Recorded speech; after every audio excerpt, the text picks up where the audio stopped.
Zoology विषय 1. अगुणित haploid और द्विगुणित डिप्लॉइड। अगुणित, इसमें गुणसूत्रों का एक समूह n होता है।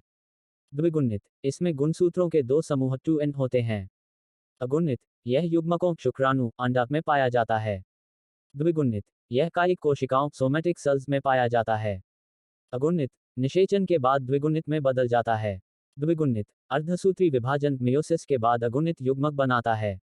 अगुणित, मनुष्यों में गुणसूत्रों की संख्या 23 होती है।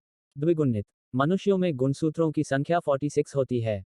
2. सूत्री विभाजन माइटोसिस और अर्धसूत्री विभाजन मायोसिस।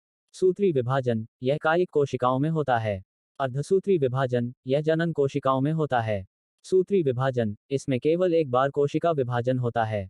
अर्धसूत्री विभाजन, इसमें लगातार 2 बार कोशिका विभाजन होते हैं।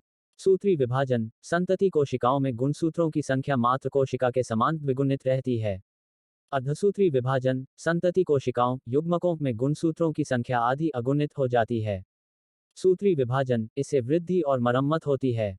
अर्धसूत्री विभाजन, इससे युग्मक बनते हैं और जीनों में विविधता आती है। 3. समसूत्री आइसोटोनिक अतिसूत्री हाइपोटोनिक और अल्पसूत्री हाइपोटोनिक विलन। समसूत्री, कोशिका और बाह्य वातावरण का परासरण दाब समान होता है। अतिसूत्री, बाह्य वातावरण का परासरण दाब कोशिका की तुलना में अधिक होता है। अल्पसूत्री, बाह्य वातावरण का परासरण दाब कोशिका की तुलना में कम होता है। समसूत्री, कोशिका का आकार सामान्य रहता है, पानी का आदान प्रदान संतुलित रहता है। अतिसूत्री, कोशिका से पानी बाहर निकलता है और कोशिका सिकुड़ श्रिंक जाती है। अल्पसूत्री, पानी कोशिका के अंदर प्रवेश करता है और कोशिका फूल स्वेल जाती है, फट भी सकती है। 4. अपचय कैटाबोलिज्म और उपचय एनाबोलिज्म। अपचय, यह विघटनात्मक डिस्ट्रक्टिव चयापचय है। उपचय, यह निर्माणात्मक कंस्ट्रक्टिव चयापचय है। अपचय, इसमें जटिल पदार्थ सरल अणुओं में टूटते हैं। उपचय, इसमें सरल पदार्थ जटिल अणुओं का निर्माण करते हैं। अपचय, इस प्रक्रिया में ऊर्जा मुक्त होती है, जैसे श्वसन। उपचय, इस प्रक्रिया में ऊर्जा का उपयोग होता है, जैसे प्रकाश संश्लेषण। अपचय, एटीपी का निर्माण होता है। उपचय, एटीपी का उपभोग होता है। 5. स्वपोषी ऑटोट्रफ्स और परपोषी हेटेरोट्रफ्स।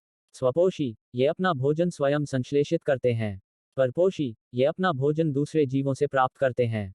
स्वपोषी, इनमें प्रकाश संश्लेषण या रसायन संश्लेषण की क्षमता होती है। परपोषी, इनमें भोजन संश्लेषण की क्षमता नहीं होती।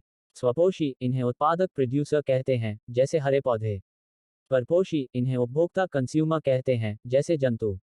स्वपोषी, इन्हें कार्बन के स्रोत के रूप में CO2 की आवश्यकता होती है। परपोषी, इन्हें कार्बन के स्रोत के रूप में जटिल कार्बनिक पदार्थों की आवश्यकता होती है। 6. कोशिका भित्ति सेल वॉल और कोशिका झिल्ली